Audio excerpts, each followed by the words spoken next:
New information about the death of superstar Liam Payne is pouring in as police in Argentina release brand new details about his fatal fall from a hotel balcony and the people they accuse of being involved in his untimely death. We're going to break it all down and talk with forensic death investigator Joseph Scott Morgan. Welcome to Sidebar, presented by Law&Crime. I'm Jesse Weber. So as former One Direction member Liam Payne was honored at MTV's Europe Music Awards, prosecutors in Argentina have reportedly charged 3 men in connection with his death at a Buenos Aires hotel last month. And at least one of those suspects is speaking out publicly denying the accusations laid out by officials. And as we know, Payne fell to his death from a 3rd-floor balcony at the Casa Sur Hotel in the Palermo neighborhood on October 16th. He was just 31 years old. A worker at the hotel had actually called 911 minutes earlier saying that Payne was acting erratically, that they were worried for his safety, and not long after, staff heard a loud sound coming from an interior courtyard, and they found Payne dead, falling from that balcony. Now, Payne had actually been in Argentina for a concert. His fellow One Direction member, Niall Horan, was performing.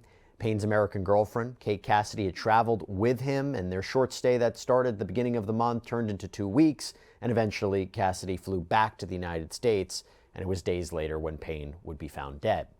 An investigation was launched by Argentinian police, and multiple raids were done at the hotel. There was speculation that the employees at the hotel, they may have provided Payne with the drugs. And from photos in his hotel room that were released by local media, you see what appear to be various powders and apparent drug paraphernalia. They were on a table. Payne has also been very open in the past about his struggles with addiction. He had reportedly, though, been sober for quite some time when this happened. A report from the medical examiner officially ruled out self-harm or suicide as a cause of death. And by the way, that's not to say that this was intentional, that this is just a really tragic state of circumstances, because after weeks of investigation and an autopsy, Payne's body was finally brought back to the United Kingdom, where hopefully his family can put him to rest and have a funeral. But according to a press release from the National Criminal and Correctional Prosecutors Office, which has been translated from Spanish, so there might be a little bit of gaps here, it says, illicit conduct was discovered from which 3 people were charged with the crimes of abandonment of a person followed by death, supply and facilitation of narcotics.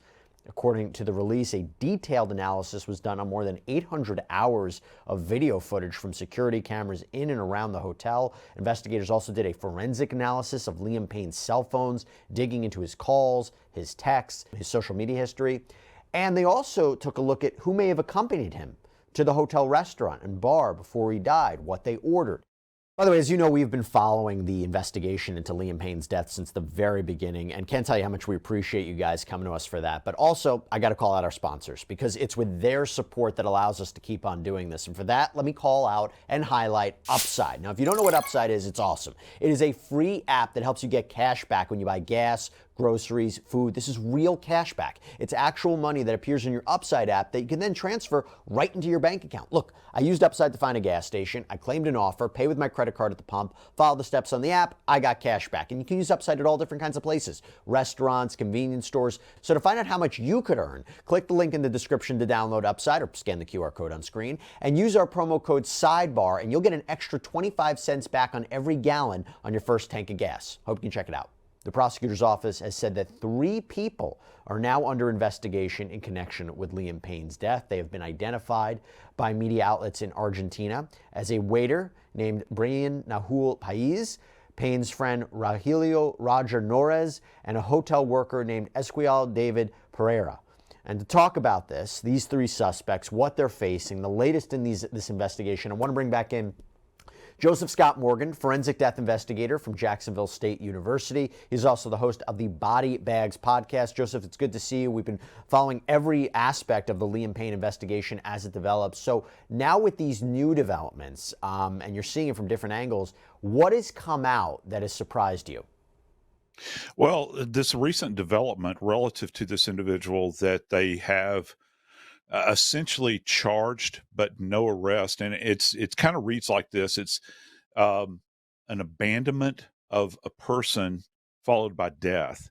And again, I don't know if I'm getting that translation right, but you and I were talking about this, and this is quite fascinating because here in the U.S., we use a term called callous indifference many times.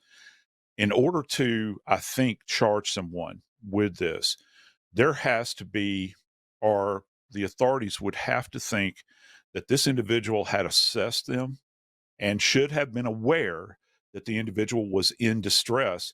Instead of doing anything, they turn around on their heel, take it on the heel, and walk out the door. And that's what's being implied here, Jesse. And this is a single person out of this trio that are under suspicion, I think, for some kind of involvement. That's quite compelling to me. And we're going to talk about that. And just to be clear, yeah, there's some gaps in the language barrier. So it doesn't look like they've been arrested. It doesn't look like they've been taken into custody, but maybe they were charged, under investigation. This is what they're looking into. So let's talk about the suspects in this case, because the statement from prosecutors reads, again, it was translated, the first of the accused is the person who accompanied the artist on a daily basis during his stay in the city of Buenos Aires, who is charged with the crimes of abandonment of a person followed by death, contemplated in Article 106 of the Penal Code, in which provides for a sentence of 5 to 15 years in prison. And that person seems to have been identified as Rogelio Roger Norris, a friend of Payne's, an Argentinian businessman. He actually made it onto the Forbes 30 under 30 list, in the energy list, I should say, in 2018 when he was CEO of the company Stoneway Capital. But he has come out and he said this either isn't him, meaning he's not the person who's under investigation, or he's not responsible. Not entirely clear, because there have been reports that Norris was Payne's manager, but Norris has denied that, saying, look, he was just a good friend of mine. In response to him being named in this investigation, he came out and said, I never abandoned Liam. I went to his hotel 3 times that day and left 40 minutes before this happened. There were over 15 people at the hotel lobby chatting and joking with him when I left. I could have never imagined something like this would happen. He also claims that after he gave his initial statement to police and prosecutors back when this happened, he never heard from them again until he was announced as a suspect. Now, that's not surprising, right? Because someone could speak with the police, Joseph, and they might have no contact with the police in the end until they're actually arrested or charged or under investigation. But talk to me about, in the United States, have you seen something similar to this? So you talked about the callous indifference. There has to be that connectivity. There has to be that awareness. But he was basically saying, I had no idea anything like this was happening. He was around other people. For prosecutors, and I don't know the standard of law in Argentina. I don't know this specific charge that well. But that they have to have something to connect them back to this. Yeah, they do. And I think that the linkage probably is supply, the supply of whatever these substances are. And yes, I've actually worked cases like this, Jesse, during my career and it generally involves someone that had administered drugs to someone. They administered the drug and then they left. Let me ask you a question. Let's say it wasn't a case of him administering the drugs, because we'll talk about people who might have supplied it to him. In a case where he was just around and didn't do anything, what do you think? Let's assume that's the fact pattern. Okay, yeah, let's assume that. If you're going with that line of logic, the idea is, well, is this guy in a position to actually do some kind of assessment on Liam Payne? Like physiologically being able to understand neuromechanical responses if he is under the influence of some kind of substance. What standard are you going to hold an average citizen to relative to this? As you well mentioned, the gentleman that has been mentioned, or at least alluded to in this particular case, I don't know that he has a background in any kind of assessment like this. This would be my argument, certainly, relative to this individual, because if Liam Payne is in distress, how do you measure that? Because it's going to be different with every individual, isn't it? And so you don't know how anybody is going to react. You don't know if they have substances in their system, how are they going to react in any moment in time when they're alone by themselves? You don't know. And were they alone by themselves? Again, that brings us back to the room. And that's why the CCTV footage is so very important, Jesse. We begin to think about all of these busted up items in that room, because, that goes to, in our minds, at least as investigators, we're thinking that a struggle has taken place.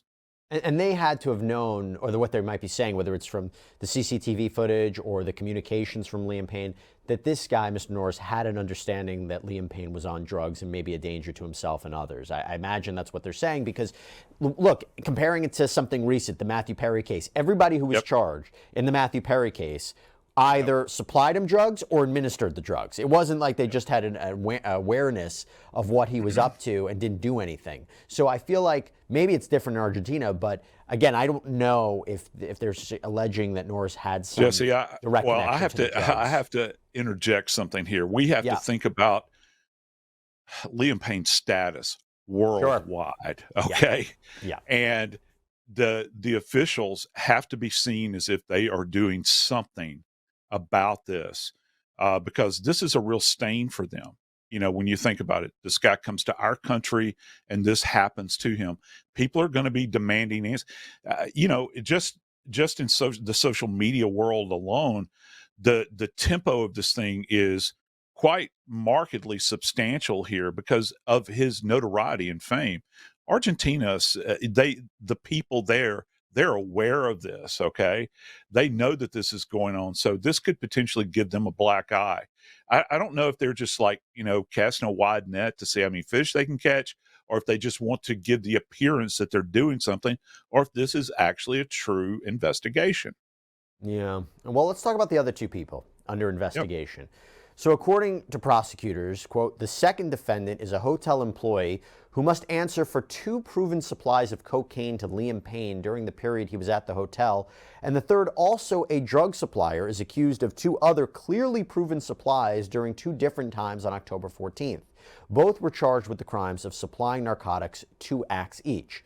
So the hotel employee, as I mentioned, has been identified as a waiter, Brian Nahuel Pais. He actually appeared on Argentinian television over the weekend in an interview, and he told the reporter, I never supplied Liam with drugs. Liam's first contact with me was at my place of work.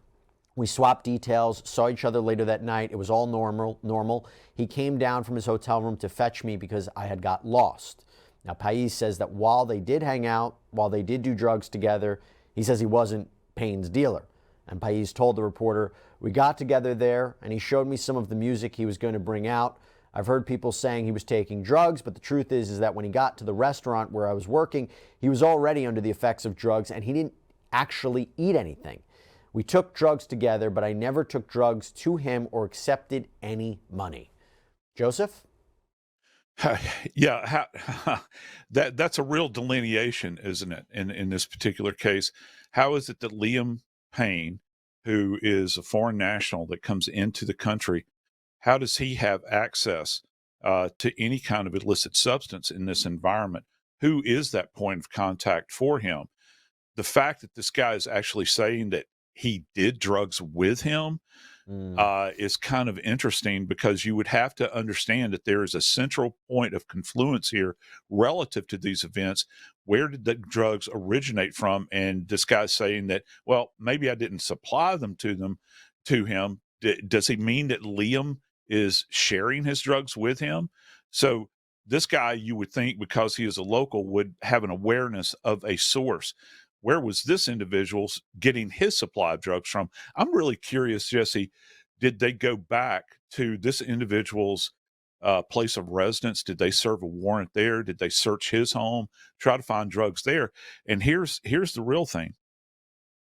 If he has drugs, Liam that is, inside of this hotel room, can they do a chemical assessment of said drugs, a toxicological assessment of them, and compare that to what this individual has back at their own home? Because, you know, these drugs, unlike a pharmaceutical grade drug, these things are manufactured somewhere. They're not done by some big corporation. They're going to be cut with certain substances in certain percentages. I'd like to know if there's any kind of marriage between that chemically. And whether it's him or the third person, because the third person who hasn't spoken out publicly yet was named in a local media, as I mentioned, 21-year-old hotel worker, Esquiel David Pereira. The statement from prosecutors says, though, there's still some investigative work that's ongoing, so maybe they're doing exactly what you're saying. We shall see. What I can tell you is that there were these prior reports out of Argentina that indicated Liam Payne had a cocktail of drugs in his system, and it included pink cocaine, which is actually, our understanding, is a mixture of several different narcotics. And since then, officials have said that that information was incorrect. The prosecutorial statement says the results of the toxicology tests, which have already been communicated to his family, revealed that in the moments before his death and in the period of at least his last 72 hours, Payne only had traces of polydrug use of alcohol, cocaine, and a prescription antidepressant in his body. This conclusion was reached after the complete toxicology tests on urine, blood, and vitreous humor carried out in a very short time. What does that all mean, Joseph? Well, it sounds as though that they might have a quantitative finding, which I have not heard yet. Which quantitative, qualitative, you're merely saying these drugs are in fact present. You just don't know what level they're at. But they're throwing in terms like 72-hour time frame. That means, drugs have a life in your system, and you begin to metabolize them, kind of kicking them out through waste and sweat and all these sorts of things. And so what they're saying is they blocked us down to 72 hours because that's a measurable rate, Jesse. And they're only talking about trace amounts at this point in time. It's quite fascinating. Here's the problem, because this is, in a foreign country. I understand that Liam's remains have been transferred back to the family. He's headed back to the UK. They're going to have a proper burial. I'm hoping that they're going to be able to do an assessment on his remains there, maybe where the family has control over his remains. They can perhaps hire a pathologist to go back and take a second look. But the rub here is the fact that those original samples are in another country. And to not to be grotesque here or disrespectful, but his remains would have had to have been prepared prior to the movement back to the UK. So any kind of blood samples or things like that you might want, you're not going to have them. You're not going to have them. They're not going to be able to process. It's tainted or contaminated. It is tainted at this point. So we can put that to rest with people. And I know his fans are really curious about this. Now they can do trauma assessment, okay? Sure. Because we're talking about multiple blunt force trauma with this alleged fall that took place. But as far as from a toxicological standpoint, unless the family or their representative can get their hands on an original sample down there, they're going to be out of luck. Let me talk to you about those injuries, because authorities had also said, quote, all the injuries that Payne had were compatible with those caused by a fall from a height, and that self-harm of any kind and or physical intervention by third parties were ruled out. They also highlighted that the victim did not adopt a reflex posture to protect himself from the fall, and so for the moment, it can be inferred that he may have, fallen in a state of semi or total unconsciousness. So, Joseph, in other words, none of this was intentional. It was not like he was murdered, but also it's not a case, or homicide, I should say, but also not a case of Payne taking his own life. What do you take away from that assessment? Yeah, wow. And again, that's very specific, isn't it? So that means that and just to back up a little bit, I'm fascinated by this terminology they're using, this reflex action. He's not contracted in any way, where you might go into like a fetal position where you're trying to protect your vitals, okay? That he essentially, when he fell, gravity just kind of took over, and that he landed in, I don't know, maybe a splayed position. It's really hard to say without an accurate injury assessment. There's going to be multiple points of contact on his body where if you're contracted, there might be a central location where there's a strike. And as far as self-harm assessment, they would be looking for things like marks on the neck, certainly on the wrist, those sorts of things. But, how can you still can't rule out the possibility that this was a drug OD. Again, we don't have the quantitative numbers. We don't know how much he had on board at that particular time. And then, the thing with a suicide investigation in particular, which I don't think that this is, this really gets deep into this area that you guys talk about in the law, but for us in the medical legal world, we try to assess intent. Was there specific intent to do self-harm? They've apparently ruled that out at this point in time. Is it just a tragic set of circumstances? I'm listing more toward that now. Because, I mean, you had taken issue with how many injuries he had, and that's something that didn't add up. Yeah, there were multiple. And again, back to this language, which I'm fascinated by.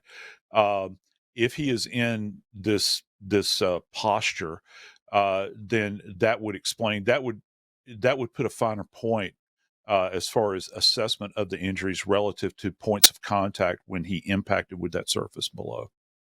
There's something else a little weird I wanted to ask you about. We'll close it up with this.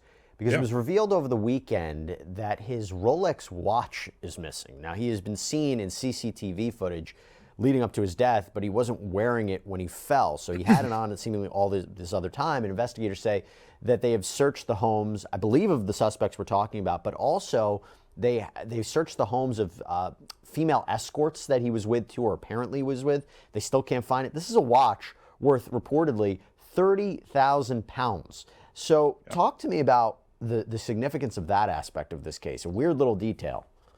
Yeah, that is a weird little detail. And okay, so I guess the big thing you would have to look at, when was the last time, or assess rather, when was the last time he was seen with the watch on? Did people witness him in the bar with the watch on? Is there CCTV capture of him walking into the room for the final time where he's displaying the watch on his wrist, or they can appreciate it at that point in time? They're not going to be able to tell, oh, look, that's a Rolex watch, but they'll be able to see if there's something on his wrist, provided he doesn't have sleeves that are covering it. This watch would be, I would think, and I don't know about their system down there relative to pawn shops and those sorts of things, it would be kind of easy to track, because, if you've got somebody that works in the sex industry, the watch itself is not necessarily going to have value, like that you want to hold on to. Gee, I've got a Rolex watch. This is something that you would want to push out in order to get money for, or maybe drugs. Weird.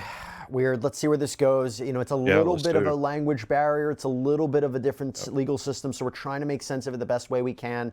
But we got Joseph Scott Morgan, so we're in good hands. And if you want more Joseph Scott Morgan, you say, I need a little bit more of Joseph Scott Morgan in my life, you can either enroll in Jacksonville State University, or you can listen to the Body Bags podcast. It's a great podcast. I hope everybody can check it out. Joseph, good to see you. Thanks so much for coming on. Thanks, my friend. All right, everybody, that's all we have for you right now here on Sidebar. Thank you so much for joining us. And as always, please subscribe on Apple Podcasts, Spotify, YouTube, wherever you get your podcasts. I'm Jesse Weber. I'll speak to you next time.